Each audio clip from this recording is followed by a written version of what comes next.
Hello everyone, my name is Stephanie Alcaraz and welcome to my presentation on Ashoka the Great. So before we begin, I just have a few notes. While this topic will explore certain periods of history, most of my primary sources come from religious texts commissioned by Ashoka himself. While these texts aren't exactly historical in nature, they do give us insight into Ashoka's faith and the change he underwent. In this presentation, I hope to explore who Ashoka is, who Ashoka was during his early reign, his catalyst to conversion, and his long-term influence on Buddhism. So, the question on everyone's mind, who is Ashoka the Great? Ashoka the Great was the third emperor of the Mauryan Empire. He began his reign in 268 BCE. Ashoka's kingdom spanned from present-day Afghanistan to what is now Bangladesh, encompassing a substantial portion of the Indian subcontinent. Ashoka succeeded his father Bindusara and grandfather Chandragupta to become king of the Mauryan Empire. Much like his predecessors, Ashoka first prioritized the expansion and unification of the empire. Unfortunately, Ashoka's early rule was characterized by brutal conquests. But what happens if a ruthless conqueror leaves a legacy of peace and nonviolence?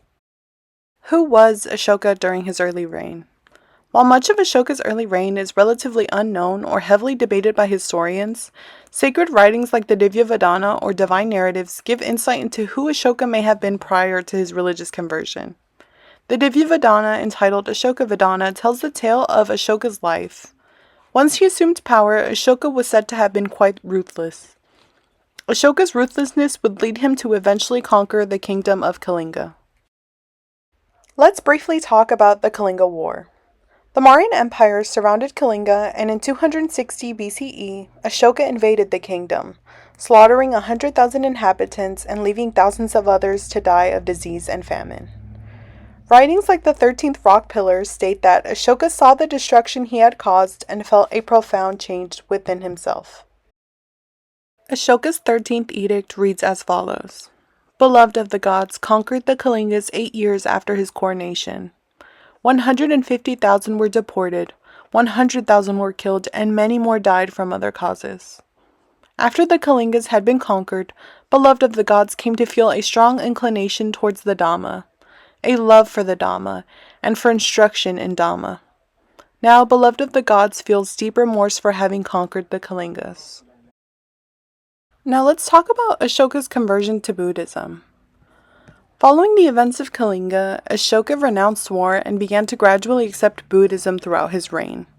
Though Ashoka may have been acquainted with Buddhism prior to his conversion, he began to place a larger emphasis on religion following the war. How did Ashoka advocate for Buddhism? Ashoka paid homage to Buddhism through a pilgrimage to the Bodhi tree and by commissioning the writing of the edicts. Ashoka was said to have sent 9 Buddhist missionaries to spread Buddhism in the border areas in 250 BCE. Places like Sri Lanka, Kashmir, and the Himalayas, never before exposed to Buddhism, were said to have been contacted by these missionaries.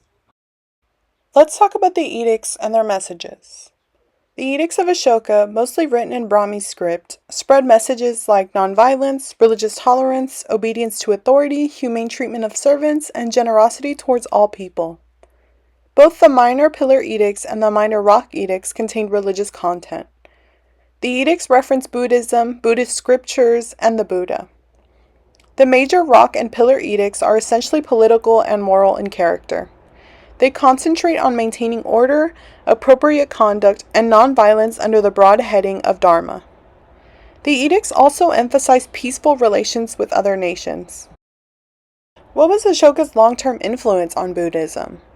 While Ashoka led a legacy of ruthlessness, he is also remembered for his contributions to the spread of Buddhism throughout Asia. With Ashoka's contributions, Buddhism was able to become a major religion in Asia, effectively shaping culture and politics. In conclusion, Ashoka's legacy shows the possibility of profound change through moral and religious thought. Ashoka's advocacy of nonviolent and peaceful ideas would go on to inspire other religious and social movements. Buddhism was spread to various regions, effectively making it a world religion.